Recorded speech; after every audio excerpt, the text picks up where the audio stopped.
We're on.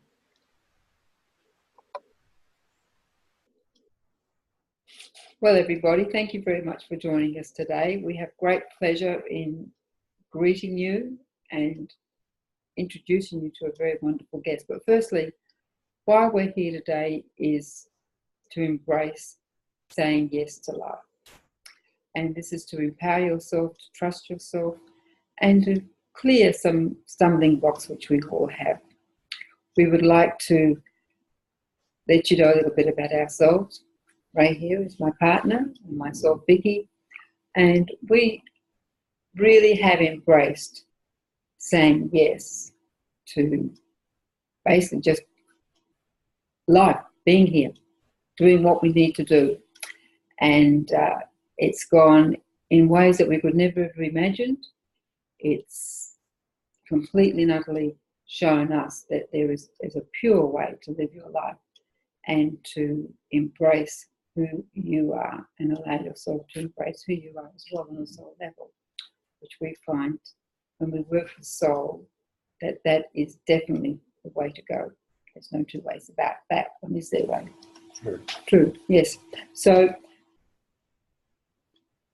we want to encompass a little bit of ourselves because we've got a marvellous gentleman from England who is going to share his amazing story with us all today. Now, Ray has a little story to tell us about himself. One of the first times he said yes. What was that one? This is my most significant one from earlier years.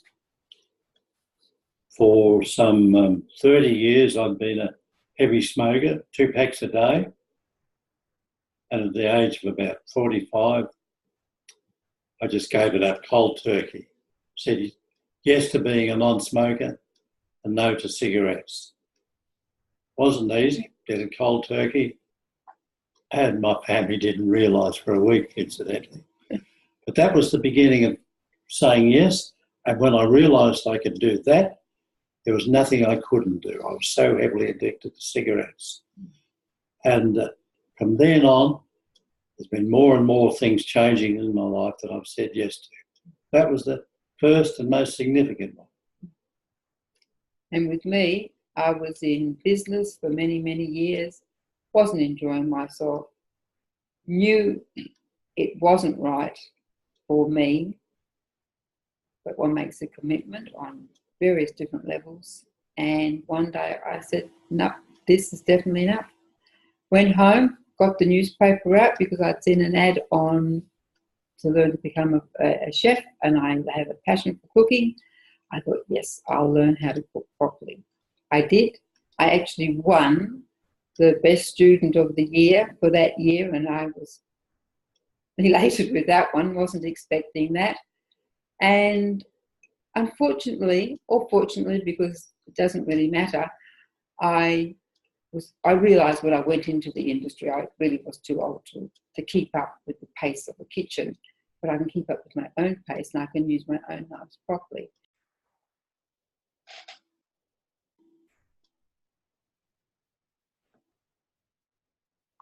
Hello, can you hear me? Yes, we've got you back again. Okay, I lost you. Yeah, the sound was breaking up a little bit here and there, and then you just disappeared for a moment. I think we're back on now. Yeah. Yeah. That's fine. Yes. So anyway, as I said, I learned how to use knives, and I basically have not turned around and gone back to that life again, and I have no intentions of doing that, I can really truly assure you. And I'm sure a lot of you are in that situation. But now our guest is a gentleman, as I said, from England, who is called Miguel Dean. He is very kindly offered to share his amazing and wonderful journey to where he is today. Good evening, Dean. Thank you for joining us. Oh, you haven't spoken about Dean, have you? So nobody knows anything about him. No. Okay. This is, I'm going to read Miguel's bio. There's so many little things I've got to be accurate about. So if you don't mind, I will read this. Miguel's life mission in service and love of the divine feminine, goddess, began at 7 months of age when he lost his mother. From this challenging start to life, he spiralled down into a life of violence, addiction, and homelessness. Then, 24 years ago, the love of his newborn son, Oki, inspired him to take responsibility for himself and to make changes in his life. For the past 20 years, Miguel has been immersed in the twin paths of healing and transformation, which can be summarised as an inner journey to heal his own wounds, facilitated and complemented by his contribution to service to others and spiritually based social change. Initially, Miguel worked with the disadvantaged young people for many years. He's now evolved into a profoundly effective catalyst for change and facilitator of the marriage of the divine masculine and divine feminine. The twin flame union within Miguel makes him a powerful catalyst and healer. It allows him to be and hold a safe place for a woman so that she can release and open and heal, leading to her blossoming and flowering. For men, Miguel inspires them to feel what they need to feel and return to the realm of the heart for their own and the collective's healing. His intuitive, sensitive nature and honest, authentic and open-heartedness are amongst the gifts he passionately shares with people. His great passion is to empower young adults in order to facilitate and catalyse the transition from what no longer serves humanity and the planet into what has increasingly been known as the more beautiful world that our hearts know is possible. His prime motivation is the children, the generations to come, and in fact all sentient beings. His love in action, as evidenced by his inspiring talks, his workshop facilitation, and his one-to-one sessions with adults and youth. Miguel is an accomplished author. His first self-published book, Stepping Stones in the Mist, Life Lessons from Overcoming Adversity, as an inspiring autobiographical self-help book. His second book for young children, Little Mouse and the Apples, is currently being published. And his third book is also in the publication process. It's an autobiographical twin flame love story, and the intention of writing it was to facilitate the bringing in of the new sacred masculine energy. And that's what he's doing today. Very much so. Thank you. An accomplished author, 3 books under your belt, how wonderful. An envy, I'm sure, of a lot of people.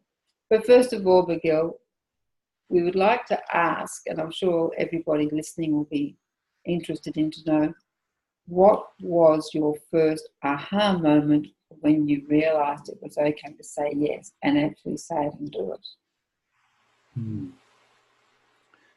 Thanks for the invitation to be here. It's a pleasure to be here.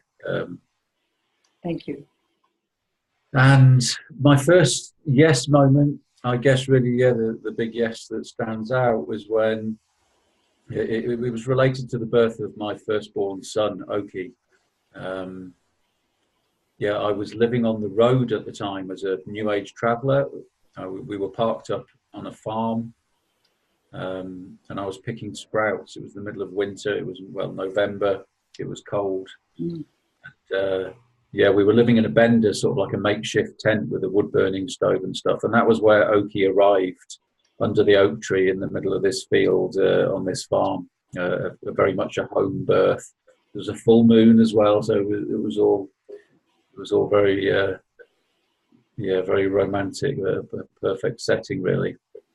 And I thought that I wasn't in a good place at the time. I was still sort of very much heavily addicted, and I was kind of pretty depressed and low, and self-esteem was very poor.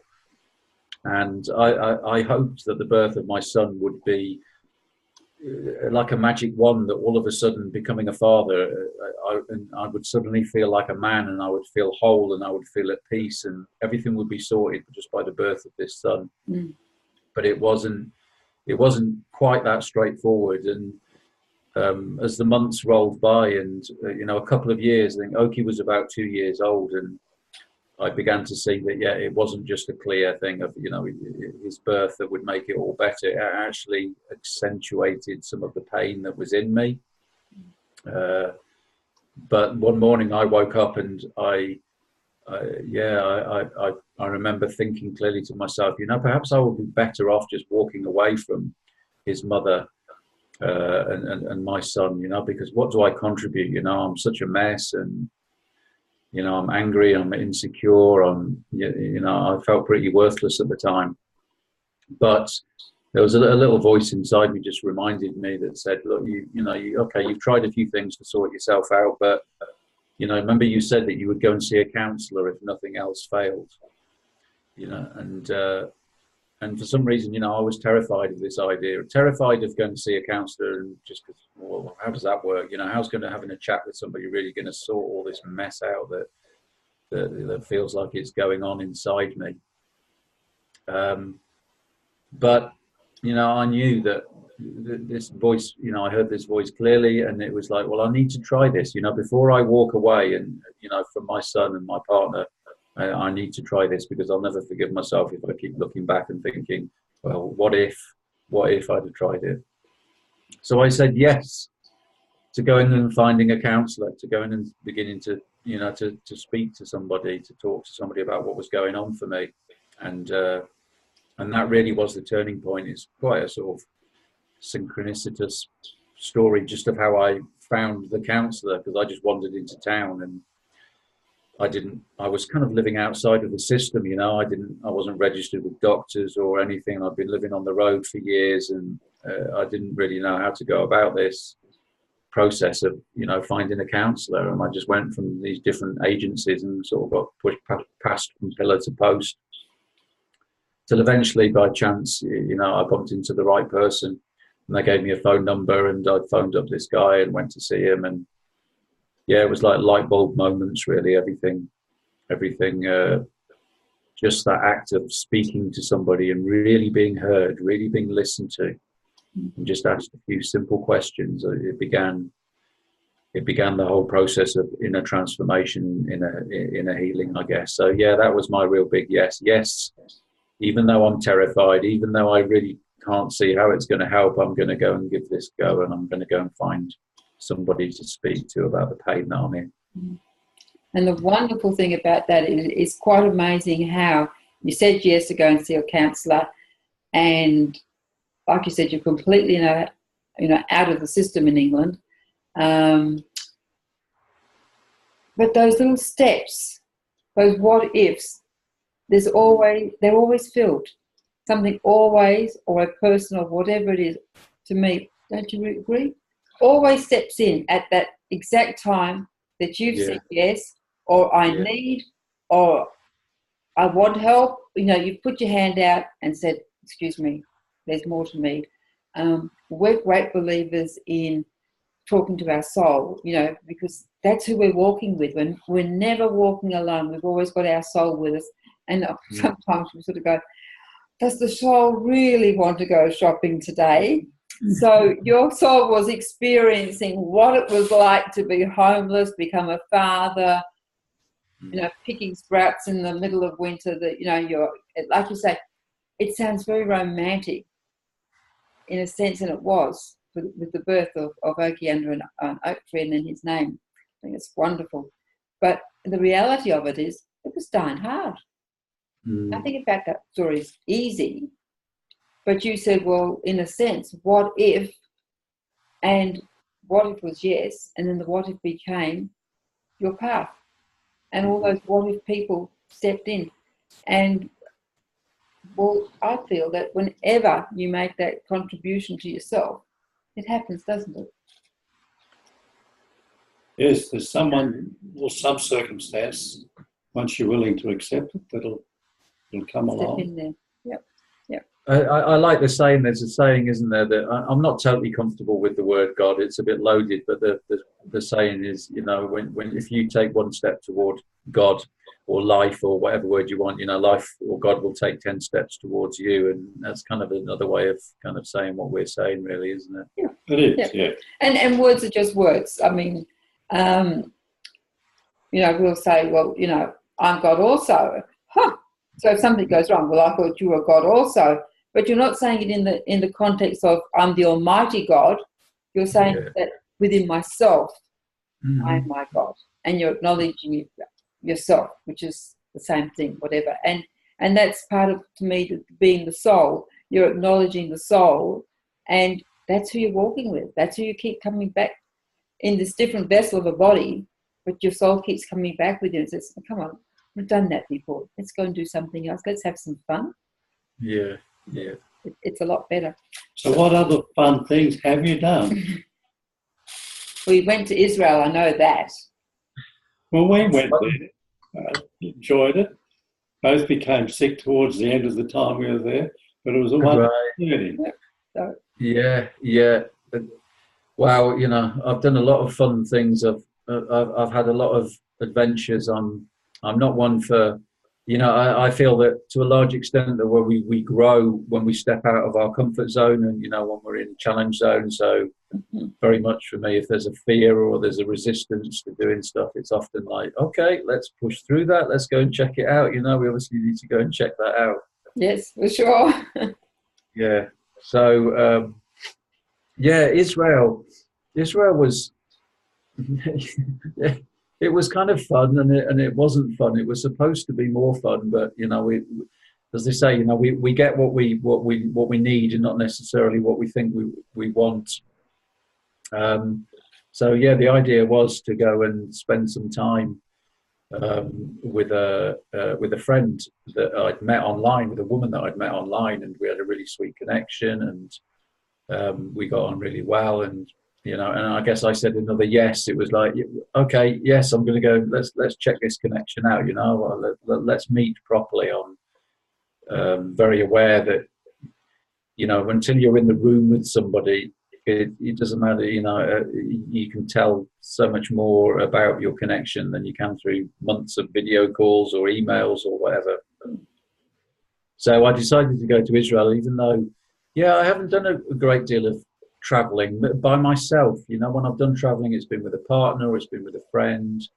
And so there was, a little bit of fear and resistance around, you know, the whole thing of changing flights and catching flights, and, you know, making sure that I'd done everything right online, you know, from the booking your parking space in England to making sure that the car hire was sorted when I got to Israel. And have I got my passport? Yeah. Even just like things like check-ins, and, you know, there are lots of little components, aren't there? When Very much so. Very much so. Yeah, that you need to get in place. So yeah, I set off. I hadn't been sleeping well either. My sleep is sometimes a bit erratic, and I hardly slept at all on the morning that I set off. So I set off about 3 o'clock in the morning from England, and I didn't arrive to my destination in Israel till about 11 o'clock that night. So it was a long day, and as I travelled through the day, I realised I was coming down with something, and I was getting ill as well as being tired. My energy levels were really low. So I arrived in Israel, you know, and then when I got to the airport in Israel, I couldn't even start the car. It was like, I'm not used to really modern cars. Mine's only about 10 years old, but they seem to change so quickly. And it was like, it just seemed so complicated just to start it. It was like I had to put in this passcode somewhere, and it was an automatic car as well. That I've never driven an automatic, so it was like, I was really tired, feeling ill, arrive at there thinking, okay, right, last bit, you know, arrive at the car. There was no sat-nav on the car, and it was an automatic, and I couldn't even get it started. So it was like, you know, it felt like a real hero's journey. But well, it was in a sense, wasn't it? It was very much, yeah, it was. So I arrived eventually at this lady's house, exhausted, feeling ill inside. I was supposed to arrive kind of, on a white horse with my shining armor and tip-top condition and so on, and I just felt like a total mess. And basically, she just had to look after me for the 5 days that I was there. My energy was really low.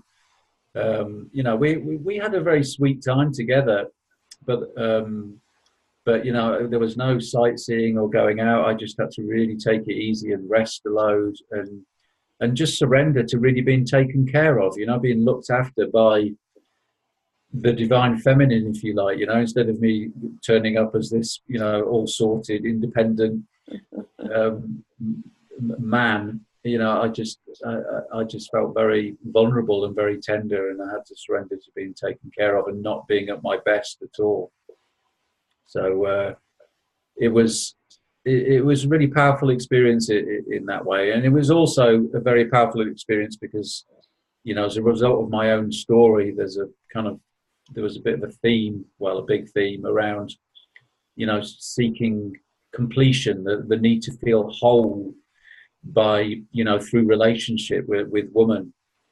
And, I guess this truth of being complete unto myself and my own inner union, my own divine marriage within myself is always where the answer is. Often we look outside and we want to try and fill things and fix it on the outside, but it's, as a friend of mine always said, real change is always an inside job. Yes. You have to attend to the inside.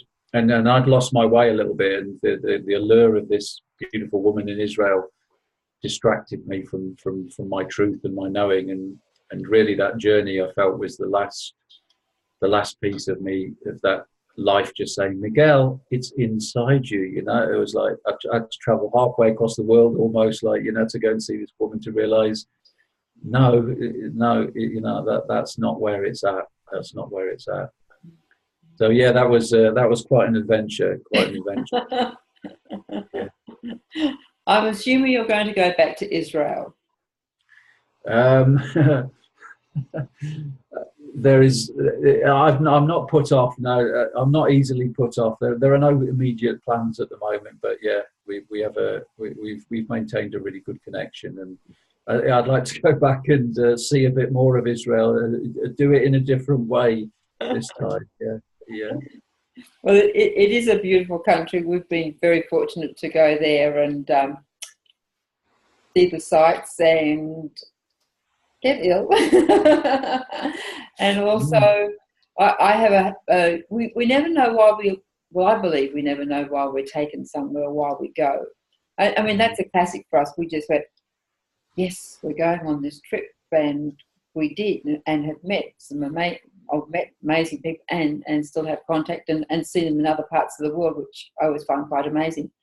And you go somewhere and you're there for a reason, and to me, you never know why you're there, but you know that you're there for a reason. And we popped over to Jordan while we were there, and Ray got really, really ill there. And on our trip coming back to Israel before we flew out, I had 2 days, lovely hotel, blah, blah, blah. Didn't see a thing except the inside of the hotel room. And these are the things that happen, aren't they? But like you say, you're not deterred from traveling. You'll still do it, and you just go, that's an experience. Yeah. It was so powerful. It was like, as I say, I think we always get what we need and not necessarily what we think we want, what we think we need. Sometimes it takes a little bit of distance between the event and afterwards for us to actually say, because it took me a little while to sort of, why did that happen, and what was the learning, and what was the reason for that. And sometimes it takes a little while, but it always comes, and it becomes very clear. If that thing hadn't happened, then that wouldn't have led to something else, and that would have led to the next thing. It's all just so divinely orchestrated. It's rather magical, really. It is magical. It's a wonderful word to use, I think. Yes, it's just one of those. It's the surrendering. I think when you were talking about, I thought what, how, why, when. when we go into here, we don't Mm-hmm. get the answers. But when we go back to here and we feel into it, we go, yes. And then the head can process it for the human.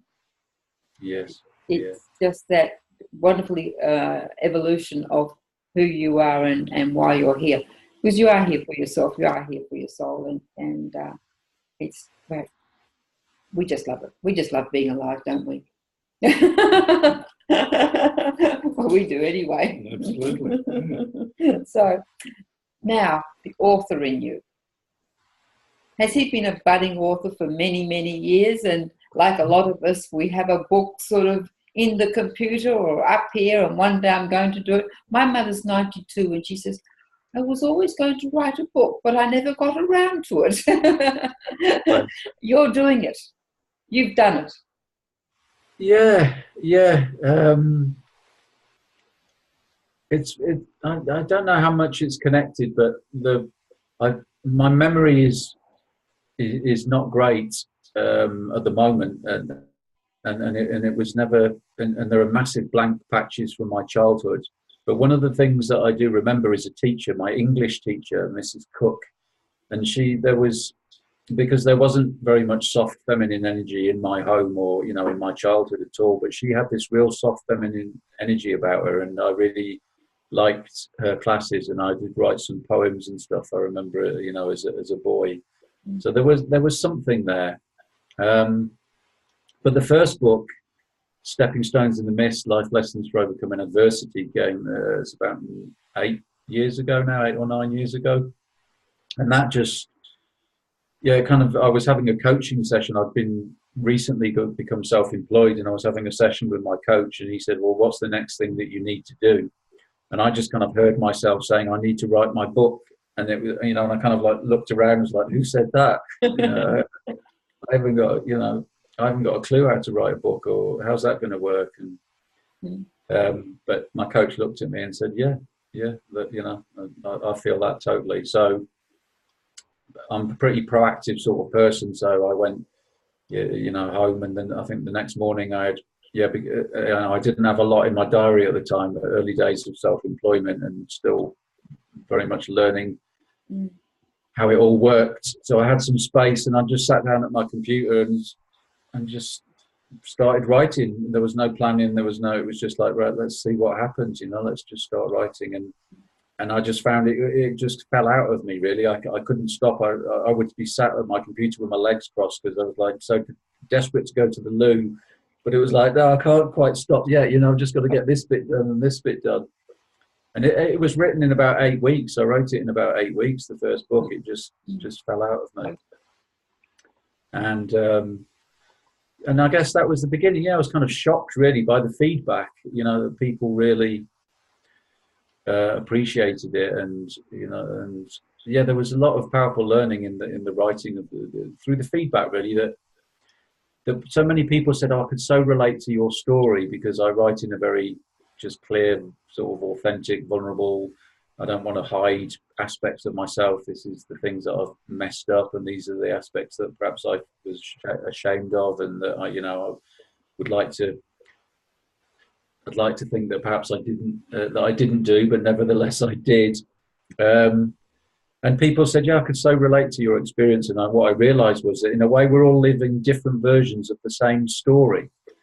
On a slightly deeper level, we all have the same, we're all human. We all have these same range of emotions. And, it seems that our lives are orchestrated with different stories that are uniquely tailored to meet the needs of our own growth of our own souls, our own journeys. Yeah. So that really blew me away. And I guess, that began invitations to do talks around my story. And it was very much the beginning of me owning and letting go of any shame and guilt and stuff, because it had always been a bit of a dirty secret almost that I've been a New Age traveller and drugs and crime and all the chaos and so on. And as I began to share it and speak about it, there was a real deepening of my self-acceptance, because there wasn't any sort of like judgment or negative feedback of, oh, you were that sort of person, I don't want to know you. It was the opposite, really. Like, you know, I'd never really thought about it, but it was a bit, people were sort of saying, wow, it's amazing where you've come from and what what was happening then, and, you know, and who you are now. And I sort of thought, oh, I'd never really thought about it like that, you know. I suppose I am doing okay, you know. So that was the first book. Yeah, that was the first book, which, yeah, it's been very, very powerful for me, and hopefully for others. Yeah, I get lots of good feedback, and it's all about inspiring others, really, that, you know, it doesn't matter what happens and what sort of start you have, we all have it within us to turn our lives around. And it's not so much about what happens, but how we respond to what happens that makes the difference, you know. That's exactly right, isn't it? Mm. And we judge ourselves. We're very harsh on our own judgment of self. And like you said, a lot of people said to you, I could relate to you. You've come a long way. And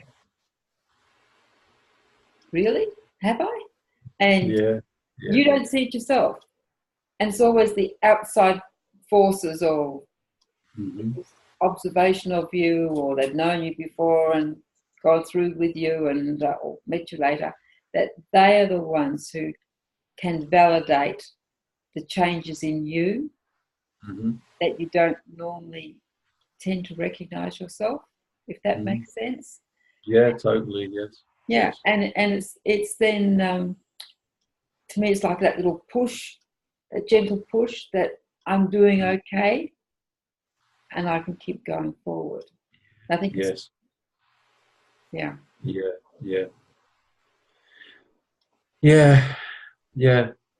So do you want to hear a little bit about this, the second books? Yes. The second one's intriguing title, yes. I love the title for you. Yes. I've got to hear about that. So the second book, it was there's no such thing as accidents, but Little Mouse and the Apples. It's just a story that fell out of me, really. And I mean, what happened was, in the autumn, I always get a load of through the winter I juice. You know, I do my fresh celery, carrot, apple, ginger juice, and so I've usually got a bucket of windfall apples outside my back door. Through the autumn and winter, and one morning I went to get my apples for my juice, and there was a mouse had fallen into the bucket, and I took a photo, and as you do, and then tilted the bucket so he could run away, and I was just going to put the photo up on Facebook, and I usually write a few words, about the picture that I post or whatever, and this little story just kind of like arose. I started writing about the little mouse and the apples, and I happened to send it to my to my girlfriend at the time, and she said, "Oh, that's a beautiful story. You should send that to a publisher." And I was like, "Really?" I just wrote it in sort of 10 minutes, and it just kind of fell out of me.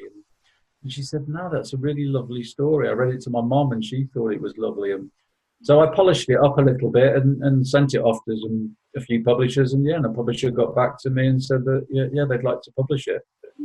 So it's in the process at the moment. We're backwards and forwards with illustrations and all that sort of stuff. So it's for 4 to 7 year olds. It's just it's a short story. I like to think of it as a bedtime story, and it's it's infused with with the principles of the energy of kindness and courage and not following the herd. And at one point the little mouse sits in meditation in the bucket when he can't get out for a while. So it just introduces a few different themes to young people, and probably the parents that are reading the story as well, I hope. So that's Little Mouse and the Apples. Watch this space. Good. We've got a story of saving a rat like that. Where we were living before, we didn't have indoor plumbing, so our toilet was like what we call a long drop? Yeah. A long drop. And we'd had a new hole dug, but they're quite deep. And there's something down there, and it was a rat. So we lowered a rope down so the rat could climb up to run away. Right, yeah, brilliant. So we had to let it go. Well, that's it. That's funny actually, because that's actually the finishing point of the story. Because little mouse decides to go back to the apples, but with some rope, Oh, really? so that he can get in and get the apples and get back out again. Yeah, that's funny you can say that. Yeah. I was thinking, yeah. So your third book is...